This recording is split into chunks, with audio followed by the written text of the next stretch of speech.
God's love is costly and extravagant. Costly and extravagant.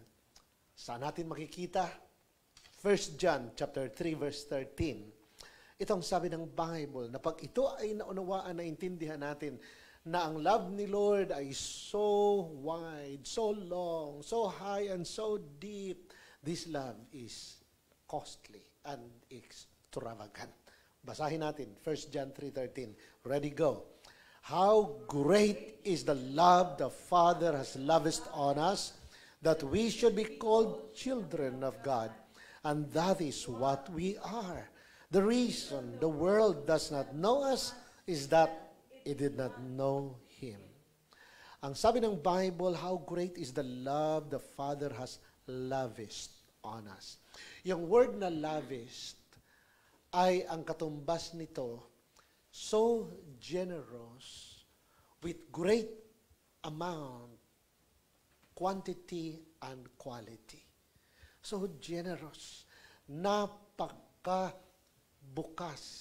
ng puso na magbigay ng Diyos, na lahat ay kaya niyang ibigay in quality and quantity sa bawat isa sa atin, to the point na tayo na makasalanan na hindi dapat mahalin dahil sumuway tayo sa Diyos, ay tinawag na anak ng Diyos.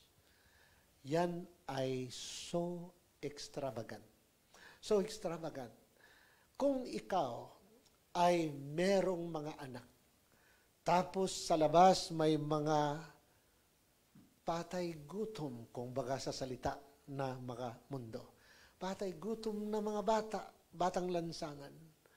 Tapos kukunin mo yon at iyong aampunin. At ituturing mong sariling anak. Abay, costly and extravagant. Nagagastuhan mo yung mga batang lansangan para gawin mong tunay na anak. Na pati mga mana ng tunay mong anak, mana na rin niya.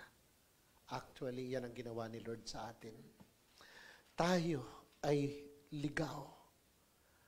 Parang patay gutom in the eyes of God. Enemy of God dahil sumuway kay God. Pero ang kanyang love, so costly and extravagant, binigay niya ang kanyang bugtong na anak to die on the cross so that all of us would be redeemed at matawag na children of God. At tayo ay kapwa tagapagmana ni Lord Jesus, kapwa na anak, kapwa na tagalangit, katulad ni Lord Jesus, na siya ang unang bugtong na anak, tanging siya lang, pero dahil sa kanyang pagmamahal, ikaw at ako, anak na rin ng Diyos. Ganon ka-costly ang love ni God. It cost Him even His only Son to die on the cross para lang tayo na kung tutuusin basura na ay kanyang damputin isa-isa at yakapin niya at mahalin niya.